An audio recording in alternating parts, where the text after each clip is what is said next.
Welcome to The Owl Hoot, a podcast for the environmentally curious, with me, Caroline Norbury.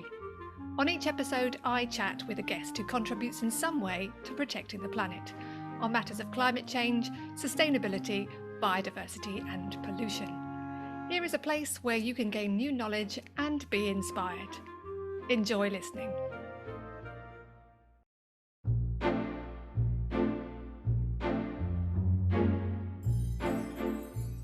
On the podcast today, I am fortunate to be once again in the company of John Grant. John was my guest on the first episode, where we discussed sustainable homes and buildings. He works as a senior lecturer in sustainable construction and climate change at Sheffield Hallam University. Today, though, we are going to be chatting about activism.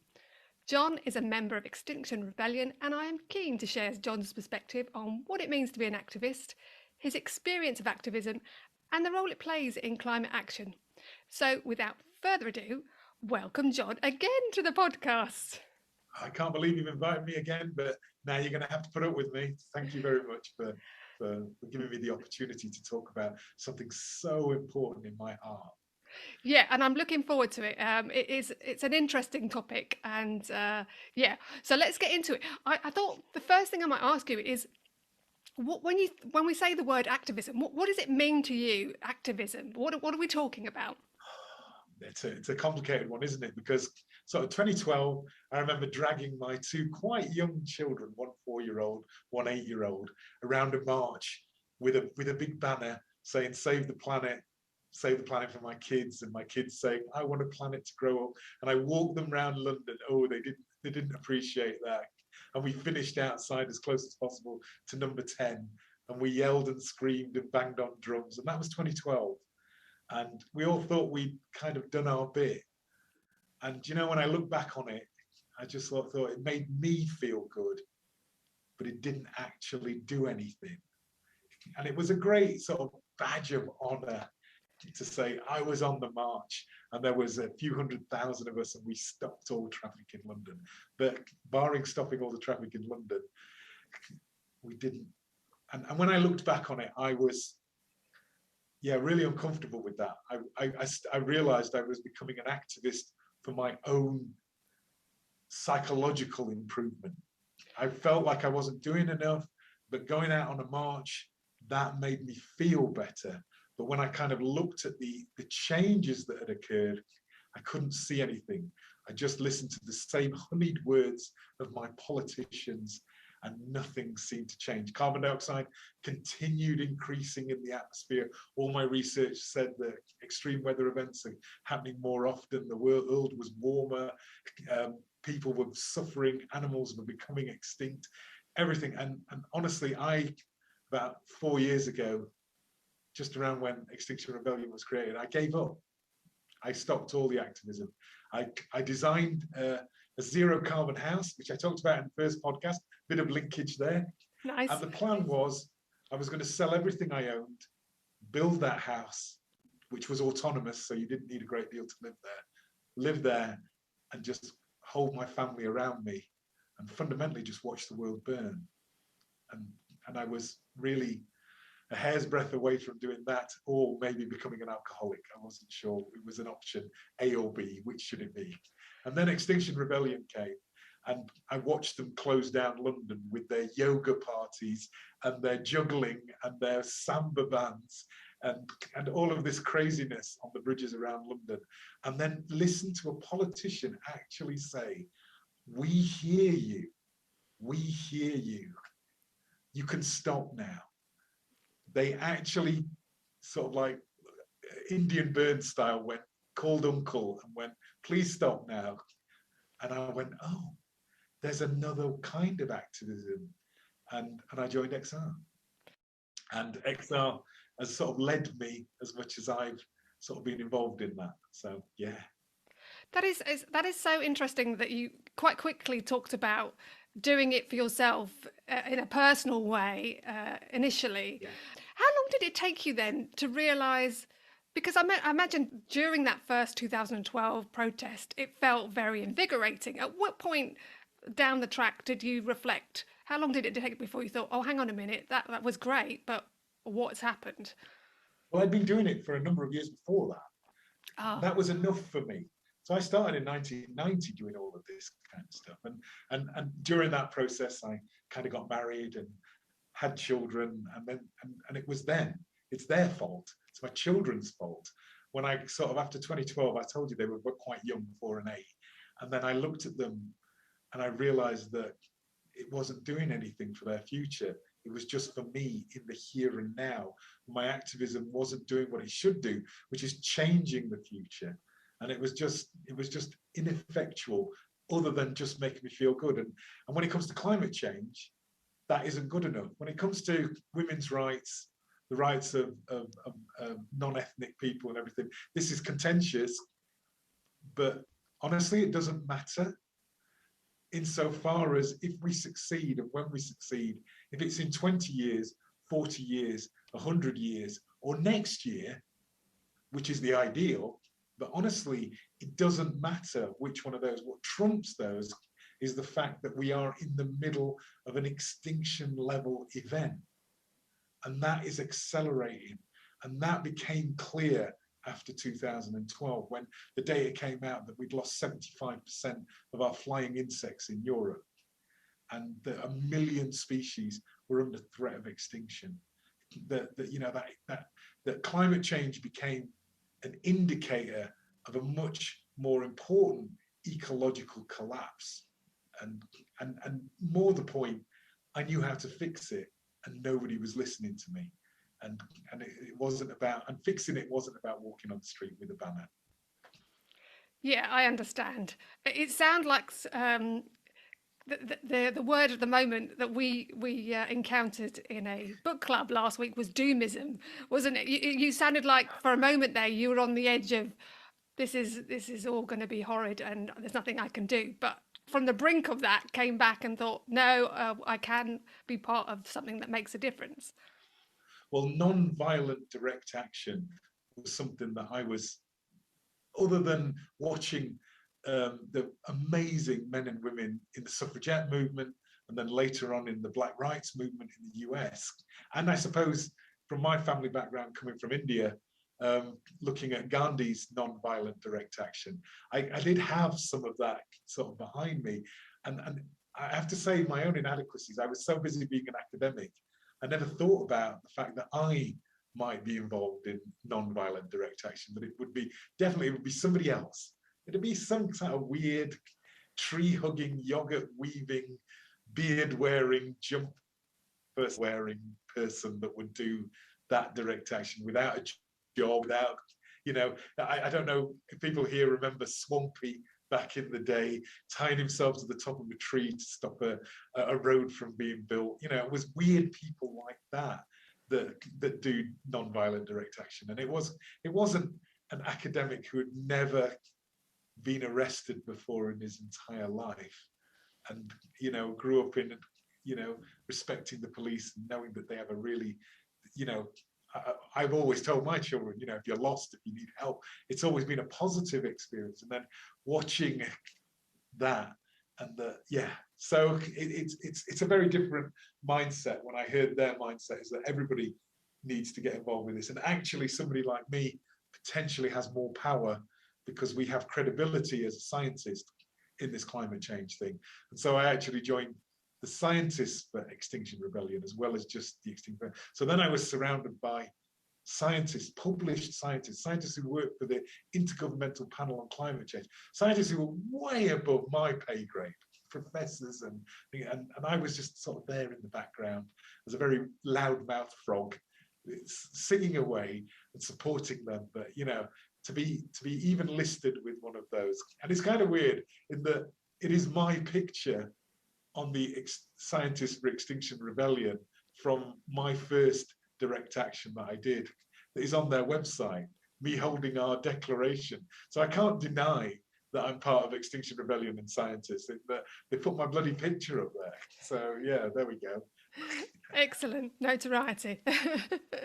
So what was it you mentioned there that you didn't think you were that person? What was the moment that made you think, right, I am going to become that person, be that activist? Well, it was the fact that it seemed to make a difference, that the men and women who were leading up on this I quite like following people. I know I shouldn't, maybe I shouldn't admit this, but I like to assess what people's skills, responsibility, mantra, their ideology, test it to the bleeding edge. And once I've done that, if I'm happy to follow that person, I trust them, and then I'm happy to throw my weight in. I stop arguing at that point and become a good drone and follow that. And I will admit that people can judge me for it, but I think if you argue for too long, all you end up doing is it becomes I've been in environmental groups where this happens, where everyone's saying, no, it's saving the whales, no, it's stopping fox hunting, no, it's veganism, no, and this argument just goes round and round and round, and they're all wonderful, beautiful people, but their own agenda of activism, it just made me really uncomfortable. And I have backed away from those, but it was different with Extinction Rebellion in that they just had these 3 rules. It was just 3 things. Just tell the truth, change to zero carbon by 2025, and put people in charge of the political system. That's it. That's all we're asking. We are a fire alarm, was the line. We are not the scientists who are going to outline how we change this. We are the smoke alarm, the fire alarm to this emergency. And that's what was different. We were working to a very narrow thing, which is to get people aware and active. And that's still the agenda. So it sounds then, if there's a very clear, pretty straightforward message that you can get everyone behind, then you've got more impetus and likely to generate more impact, I'm guessing. I think so. I think that's what people now in this 21st century, people are looking for the soundbite, aren't they? With everything, we've been engineered to have such a short attention span.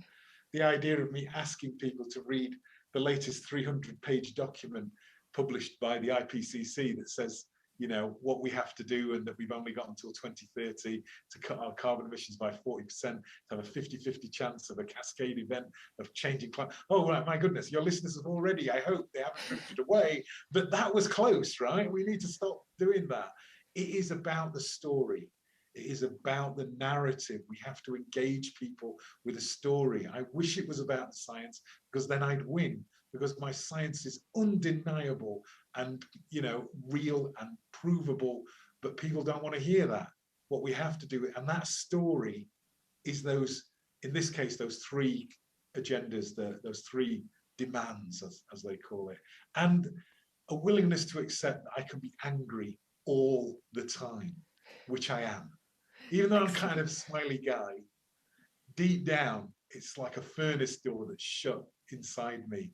And all it takes is somebody to lift the latch. You don't even have to open it. And then the door just bursts open and all this rage and fire comes out, and limited only by my uncomfortableness with violence, that I won't impart violence. But, if my children are under threat, or, you know how it works, everybody has the capability to that. And, sadly, I'm never going to say never, because if you threaten everything I love, then, there are occasions, but there are better ways. That's the cool thing about Extinction Rebellion.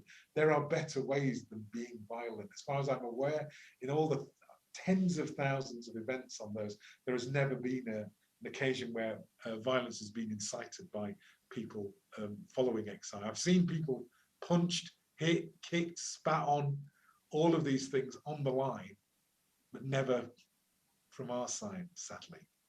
Yeah. That's interesting. I'm sensing that actually the fire that you talk about in your belly that keeps you angry is your way of driving action and keeping you on it. Is that right? Am I hearing that correctly? If you didn't have that fire, what would you look like?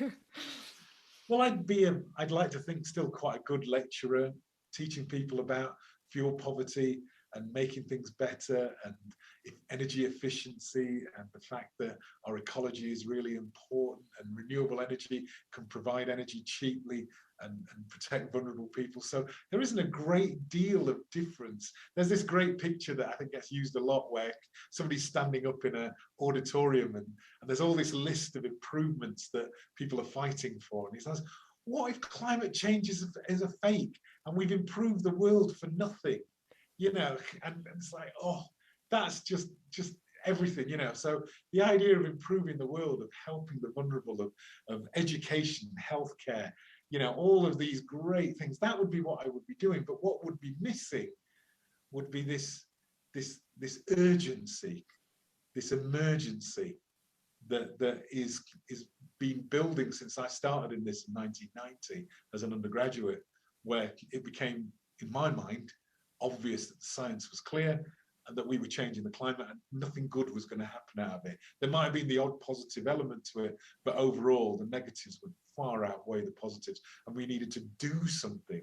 But what we've managed to do over the last 30 years is just look at the science and make sure that the science is absolutely accurate and real. And we've done that, and that's great. And I'm really pleased for all of those scientists that have done that. But men and women like me who have actually been working on how do we solve this? How do we step back from the precipice rather than proving that we're at the edge of the precipice, which is the science, we've not been listened to at all. Or in my office, people like conceptually come up to me and sort of pat me on the head and go, "Oh, John, you're just so lovely. Your talk about freedom and free energy and helping vulnerable people, you do realize it's just a fantasy. It's just kind of a beautiful dream." And actually, my retort is that your dream that we can continue growing our economy infinitely on a finite planet, that's the glorious dream. My version is real life that has bad things and good things, but ultimately people are protected and have a better way of life. And I think that's better than we're going to grow so much. Everybody's going to be a millionaire. Is that, am I the only one that thinks that's just ridiculous? Maybe. I don't know. You're not the only one. It's you're definitely not the only one. And I'm sure those people that you shared that experience of when you're protesting have a similar sort of vision. Getting back to that, actually on the ground doing a protest, what is that like? Is it organised? Is it chaotic? What does it feel like? Oh, well, Extinction Rebellion are quite an organised group, which is one of the reasons why I stick with them. So before the event, we are all split into groups of similar thinking individuals. So we accept that everyone is unique and individual, but many of us have common ideals. So with me, I was drawn to the scientists for Extinction Rebellion. There were other anti-war people. There were other organizations, but just made up of grandmas, just grandmas. And you know, and so these groups sort of coalesced initially quite informally, but then formally you became a group that you put yourself out there and other people joined you, and we joined and then we talked about what drives us, how we would sort of deliver our message, communicate our message from our point of view. And that was all done before any kind of event, which was all kept under secret. We didn't know what the time was, what the date was, anything like that, but the organization was done, but it's done in a cell kind of way. So we knew something was coming, but we were sort of we were organizing ourselves ready for that. So as scientists, we said, right, well, we need a table, we need some projection equipment, we need a whiteboard, we definitely need that, and we need white coats. So everybody had to get white coats and write Extinction Rebellion on the back of our white coats. And we need a big gazebo that we can go into so people can come in and talk to us, and we're going to be really, really comfortable to talk to. And all of that was done. And then we all got trained on what to do if things got a bit hairy with police action, because we were going to be a bit naughty. And so how would we respond? And we went through quite a bit of non-violent direct action training. So that was done as well. I don't think I'm giving anything away. And it was the whole point of that was so that we don't do anything stupid. We don't push back. This is non-violent, this is passive. And it was explained to us the strength and the power of passive action. And then people were put forward as terms of volunteers that if it came to it, they were willing to be arrested for our goals. But what goes along with that is about 5 or 10 other people that support that person. So if you were an arrestable, then you also made contact with people who would take your details, who would know who needed to be contacted, and who would support you, who would be there for you after you were released, and all of these. So all of that infrastructure was put in place. And then the date was given, and everybody sort of piles in. We've all got our WhatsApp groups that are kind of ready to communicate. We all arranged to meet wherever we were going to meet. And then informally, things happened where, the scientists set up in my biggest direct action was we set up in the centre of Trafalgar Square with our gazebo and everything at our table, and all of our scientists. We had an earth scientist, we had a social scientist, we had a construction, we had a climate scientist. Depending on the questions that came in, we were ready to do that. We had a whole presentation strategy, and then that was our bit. The grannies, they went to the most well-known granny in the UK. They went straight to Buckingham Palace. And they were straight in front of Buckingham Palace saying, "Grannies unite, we need to fight for climate change, and please, our glorious Queen, please come down and support us being a really positive, motivated granny too." And it's really uncomfortable for the media when it's like, damn, what, eh? And each of these groups had their own sort of nuanced way of kind of communicating their way. And we sort of planned and thought, oh, Shell or BP fund the Science Museum. I think we need to do we need to do some outreach. And so there was plans afoot for us to go to the Science Museum and ask to speak to a scientist who thought that it might be appropriate for an oil company to sponsor the climate change display in the Science Museum. And so we planned to do that. It's not the most terrifying thing. And we sort of turned up in our white coats with crazy wigs on, some of them, and big glasses, and really joking thing. And there's always a queue outside of the Science Museum. And we just walked up and down the thingy, giving them lectures. Mine was the history of science and climate change in this one. And so I would start with, in the 17th century, Jean-Baptiste Fourier came, and I just sort of started with that, and then went on to Eunice Foote, and then John Tyndall, and so it was all sort of science-based. And then some of our crew called out to the Science Museum and said, "Can you please send a scientist out to discuss our position and your position in terms of your funding?" And they, of course, called the police on us because they found us threatening at that point. And that was the funniest bit of the direct action that I've been involved with, because 2 trucks full of young men and women in body armor and all sorts of scary stuff came piling down the road with blues and twos going, screech, I mean literally screech to a halt.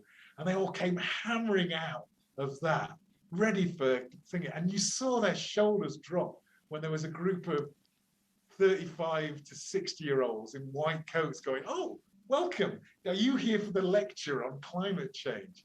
And they're like, "But they're just old people, And it was like, and so we said, and then they were like, "No, you can't block the road." It's like, "We're not blocking anything." And then there was this whole debate, and I started lecturing them on the history of climate change, and they were like, "Mate," hand in my face, going, "We're not interested in that." I'm like, I teach to students who are asleep all the time. I don't care. You're awake, so you're getting my lecture, and and it was kind of fun, but it sort of made a point. But it did, again, made you feel right. But there were a lot of people in the queue there who were a little uncomfortable, but also kind of weirded out when our credentials were delivered to them, and they realized, "What's, you're a real scientist?" And it's like, "Yeah, check out my website in Sheffield Hallam University, or check out my website in Bristol, or check out my papers. Here's a list of the published papers on this kind of thing." And people were like, "Well, hang on a minute, why aren't you inside the Science Museum?" Like, "Well, they won't let us in, And it's like, "But why?" And of course, that's the question. So it began, and so that was my experiences there. That's Sorry, I went on. No, not at all. It gives you a real flavour, a feel for what that experience is like. And so that's really important for anyone that's thinking, yeah, I could be part of this. But I wondered whether we should pick up on those 2 different types of people in that story, in that you had the public. So getting the public on board is something really useful and important, and getting the message you want out rather than the message they might hear from media. And the police, getting them on board, if you like, so that you can respect each other? How do getting those two groups of people on board, how does that work, and does it work? Well, it was a challenge. I can't deny that. The people were much easier. There's John here. I'm a bit of a performer. I'm often wondered whether I'd be more comfortable as a stand-up comic rather than as a scientist. So, there's me standing by a banner, a big banner where we block the road off, and there's loads of people sort of coming up and wondering what the heck is forcing them to take maybe a 300, 500 foot detour around the giant pink boat that's in the center of the thing. And me being that kind of person, I'd be like, so why do you think there's a group of old people here who actually turn out to be scientists, are willing to risk arrest and sort of go in and then give them this introduction? And actually our banner had I don't know if you've seen this, people may have seen it, they're called the climate stripes. And it shows in vertical stripes the average temperature of the world from 1850 to around 2000. And it sort of starts with lots of blue stripes, and then you get the odd red stripe, and then blue and red, and then right at the end, closest to the current days, it's just all red. In fact, it almost goes to black. The red is so dark red. And as we all know, the last 7 years have been the warmest 7 years ever recorded in our climate. And then this sort of thing is what I explain to them. People are like, is that right? And it's like, don't believe me. Just go on to the United Nations website. I'm not some nutter in my mum's basement saying this stuff. This is actual policy, and this is what we need to do. And so people would like walk away. I actually handed out my card to a number of people. There was a woman who worked with the island states in the Caribbean, who I'm to this day still got a dialogue with her, because she was looking at resilience building in that, and she was just walking past. And then it moves on.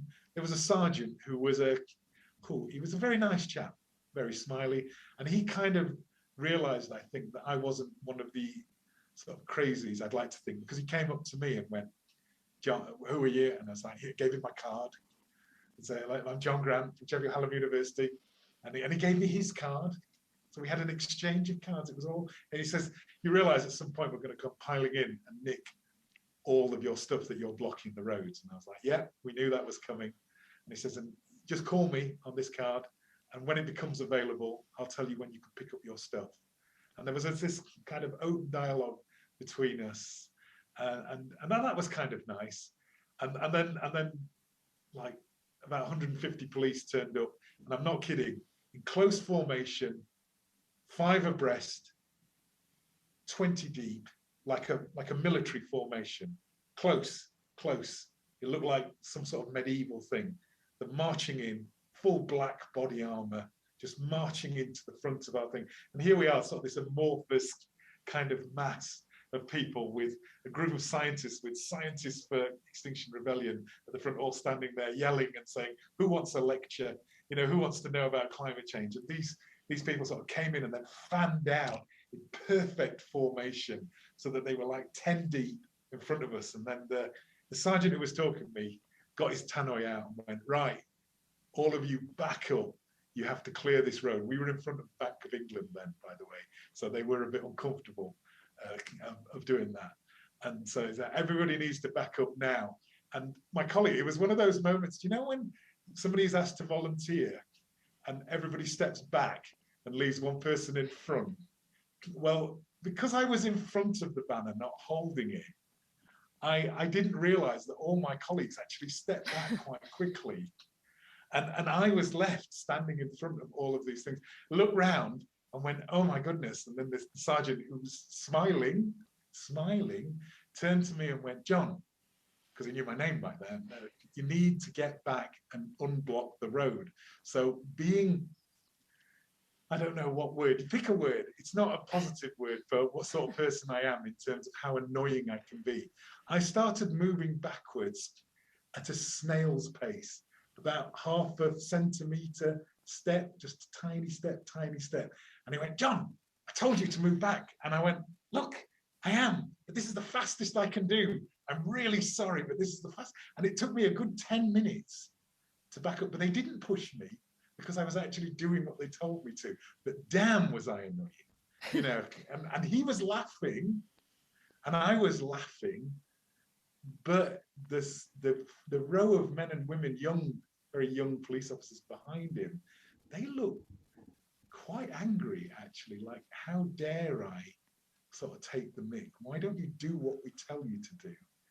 And so that was a little uncomfortable, which was made even worse later on when I actually started sitting, when we tuned the dial up a bit later on in the event, when we started sitting down on the streets. But that's another story. It's a fascinating insight into that world, that is for sure. But it's real, and that's what I like about it. You can sense this, you know, how it actually is, and I think that's important. It was terrifying. Let me tell you, it was absolutely terrifying. Even though I was laughing and smiling, inside me, I've never faced off with a police officer before, and I would never do it unless I had all my mates behind me. But yeah, it was absolutely terrifying. And also, your listeners probably, well, maybe they get an insight, but I have one of the loudest voices of anybody I've ever met. And so, if you know the front of the Bank of England, when we had blocked it, when ambulances were hammering down between, because we were quite close to the bridge for where they crossed, I got tasked to yell, "Ambulance, make way." And literally, we would, as the ambulance was coming towards us, the whole event would just split. The ambulance would go flying through and then close again to let people. And my voice is so loud, it would echo around things. But then we saw that there was actually one ambulance driver who was taking. Because obviously it wasn't particularly busy. Was just driving through and stopping at one end, waiting 10 minutes, and then driving through again and stopping at the other end. We could see him doing it. And then, of course, the media was there going, look, you're stopping ambulances drive through. And that, you know, I was there to just sort of dial up the tension, I think. But me and my big booming voice meant that every time the ambulance got to us, it sort of parted and went through. So I was very proud of that. And everybody, so your coherence, your thing, we kind of worked as a single body with me sort of booming. I don't need a tannoy. Always useful to have someone with a loud voice in those particular situations. You mentioned the media there. What is the relationship like between protesters, activists, and the media? Because it's important to get the right message out, rather than, oh, look what these protesters are doing, they're messing with our lives and being very inconvenient. How do you get the message out there that, oh, what you're saying is really important and everyone needs to listen? I'm not sure we do. I think that's a really good point. I do quite a bit of media work as a scientist and a university lecturer. And honestly, if people don't ask me if I'm a member of Extinction Rebellion, I don't tell them when I'm in the media generally, because I let the actions of my colleagues usually do the talking. So that's why, generally speaking, I don't go onto the line. I try and clarify the reasoning behind people going on the line. But when you're on the line doing something, I'm not sure if that's the best place to contact the media. Well, it's my own opinion. And so, you know, most recently, the Insulate Britain things, which are not Extinction Rebellion, although I do believe that most people in Insulate Britain are also in Extinction Rebellion. And I remember being invited onto sort of a media show on the TV, and they had a spokesperson from Insulate Britain, and they had me on as the scientist talking about, is there relevant? And, you know, and I started up immediately by saying, you know, it's 50,000 people a year die through air quality problems, most certainly by cars and trucks and vehicles on the road. And so, you know, we need to do something immediately. And then it switched to the person interviewed and said, well, clearly you're happy about what Extinction Rebellion is doing. And I hadn't said that. I just given a statistic that people are dying in their tens of thousands. And it happens to be true. Yes, I am part of Extinction Rebellion. So she was right. So I couldn't turn on her and go, no, I'm not. I don't agree with this. So I just let that sort of lie. And hopefully people heard the statistic. But as we've said already, people don't really care about statistics, but it's kind of all I've got. It would be better if I could maybe talk about a young girl that had died of, like the tragic story of the girl with asthma in London that died and it's been proved that it was the air quality that killed it. It might have been more sensible to say that, but I think that's more for the protester on the line. For me as a scientist, my role is to say it's real and here's the data, I think, but I might be wrong. But I think I wonder, because of our experience of having the COVID pandemic, whether the attachment to science and evidence is more important now for the public. Do you think that has? You're laughing. You don't think that's? Yeah. Sorry. That's not important. That's not helped the cause. I see no evidence of that the science pushes the narrative. I just don't. I wish it was so. You know, my ego for 25 years was under the firm belief that all I needed to do was to clarify the science sufficiently so that people would hear that data, they would accept that data, and then they would, just like me, change how they live their lives and how they vote, what they push for, and we would save the world. I honestly believe that until 5 years ago, when I realized that no one was listening to the science. But what people do listen to is stories, and we have to make connections. And so I have been desperately trying to reskill as a storyteller. And in part, this is why I love coming onto your podcast, because this is about stories. My stories of being on the line, talking about these things and how urgent it is and how terrified I am, but still doing it. Maybe we'll make a connection with people more than the last 7 years have been the warmest 7 years ever recorded since 1750. You know, to me, that is much more urgent as a message. And for me as a scientist, that's where I would place my thing. But actually, listening to me talking to a girl when I was on the line from Bangladesh, who had lost her family in a recent flood, and her father had dragged her to one of these survival posts that they build in their villages. I had no idea that they build these if you could imagine having 3 telegraph poles connected in the middle and then splaying them out at the base, and then it splays out at the top, and you build a platform on the top splayed 3, and then you nail wooden bars along it so you can climb up it. And they have these in the center of their villages during flood season that they build. And her father had dragged her through waist-high water and thrown her onto one of these things, and then disappeared, and she'd never seen him again. Her mother and 3 sisters she never saw again, not even in that way. And she was the last surviving person. And that is happening more often. And a story like that maybe connects with people more about sea level rise and extreme weather events than me talking about 1 degree of temperature rise increases the moisture content by 5%, which increases the chances of extreme weather event by more than 200 to 500%. You know, we remember that girl's plight, perhaps, which I'm uncomfortable with because it upsets me even talking about it. Yeah, no, I understand that, and I think both are needed. I think that very upsetting but powerful story that you've just told will stick with people. But if they can then attach it to the fact that has happened because, and know a few of the facts, then I think those two can be a really strong thing. And you can do both. So. Well, that's what I said. I'm trying to be a storyteller. So when people ask me, I start with a story now and then go on to the statistics if people want to know. And you know, but it's really hard because I'm a scientist. And for me, the most compelling argument is the data. And it's like, you don't want to hear a story about some poor girl's being made an orphan. Why would you want to hear that? You don't want to hear that. Listen to the horror of this data. And it's like, John, no, I'm not interested in that. Or, you know, and if I, so it's a real challenge of how you change that and how you go face to face with the man. And I say that, you know, is it the political agenda? Because we still have the mantra. You listen to the mantra of the world, it is still to continue growing without end. If the world isn't growing 3% every year, then I listen to politicians say that's the end. to date, this podcast, there are concerns about oil and gas availability because of the awful situation in Ukraine that's going on at the moment.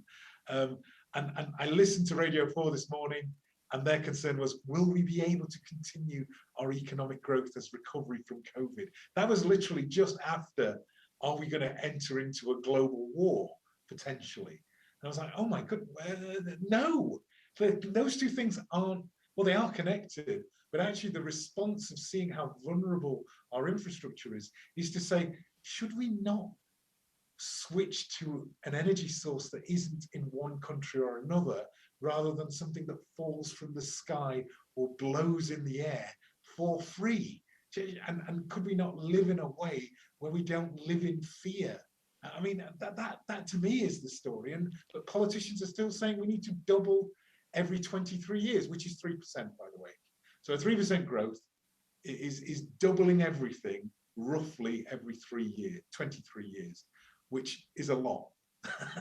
Yeah. And it's not an accident that here we are in 2022, we're talking about 2050, because when we reach 2050, if we've continued our 3% growth, everything you see out the window, every amount of energy, emissions, pollution, consumption of raw materials, food, everything will have to have been doubled by 2050. And I wonder if your listeners appreciate what that means, because we are on the bleeding edge now. And yet we are talking as a global government out of the United Nations that we need to double everything before we reach 2050 and be zero carbon. And you wonder why I laugh. No, I absolutely know why you laugh, because of those two statements next to each other and just diametrically opposed. So it yes. seems to me. I mean, I do have some crazy ideas that I put to my students that we've got no time for here, that if humanity does not contemplate stabilizing, or perish the thought, degrowing, shrinking slightly in our most excessive areas of the developed world, and allowing the developing world to develop somewhat, but degrowing our thing, that if we don't accept that, if the world doesn't accept that, in my mind, and this is really contentious, that it might turn them off here, is that my only way to allow the planet, the economy, to keep growing without burning my planet is to leave the planet. Not to Mars or something insane like Elon Musk. The lad's a great lad. I've got a lot of time for him in a lot of ways, because he's an idealist and a visionary and everything. But he's crazy, right? You can't go to Mars and create an infrastructure. What you can do is, around the orbit of our planet and with our moon, is create an infrastructure, it's theoretically possible, that might allow economic growth without heating up our planet, because you only need to be 250 to 500 miles above our planet, and those problems are somewhat mitigated and could help solve some of the problems on the ground as well. So it's a kind of an extreme one, and it's perhaps another podcast of Sounds like it. I'm sorry about pimping myself for yet another one in a few months. The orbital infrastructure and the opportunity of saving the planet and continuing everlasting growth on a finite planet is that's my only solution that I have. I would much prefer for us to live within our means, to grow renewable energy, to grow people's quality of life, and do all of that. But if people won't listen to me on that, they will insist on getting richer, and then the only place you can go without killing everything is by leaving our planet. And I'm up for anybody who come up with a different solution, but I've got it all worked out. Well, hold that thought, John. That is definitely another time. It is. But it is. That's a good place to end. I like the fact that let's look after this planet. Otherwise, it's going to be quite blue sky thinking and different. It's extreme. Yeah. What we have in front of us, and that's what activism is. It's an extreme response to an existing problem. And I don't want to be an activist. There are some people out there, I think, quite like being activists. I'm certainly not one of those. I am compelled to be an activist. I'm compelled to force myself to be uncomfortable, scared, vulnerable, because the significance of the change required is not about recycling or using bamboo toothbrushes, which are both great things, but they are not going to save us. It is something as crazy as restructuring our entire economy for us to have a chance. And activism will hopefully gives us the opportunity to put that narrative, that story out there, that it is an incremental change that's going to do this. And activists will hopefully show that incremental change isn't the solution. It is step change to save us. Yeah, and that's equally and a very important message to leave people with, is that activism is like pushing us closer to a solution a whole lot quicker. It's raising our game, and I thank you for being uncomfortable and going out and being part of that. And sharing your stories this morning on the podcast. It's been excellent, John. Thank you very much. I hope it was engaging. It's a bit weird that you'd be interested in such a thing, but yes, it certainly was. It was lovely having John back on the podcast and to hear about his thoughts and experiences regarding activism. I was curious to hear he hadn't previously pictured himself as an activist, and activism was something other people did. It was also fascinating to discover the organisation involved in a protest and how people were put together with similar characteristics such as scientists and grannies. History tells us that activism is a catalyst for change, and boy do we need that right now. So I for one am grateful for those who have occupied this space and faced discomfort in the pursuit of change. You can find links to John in the show notes. I'd like to thank Andy Shaw for audio editing, Jeremy Jones for providing the music, and to you, of course, for listening. Don't forget you can subscribe to get automatic access to each new episode.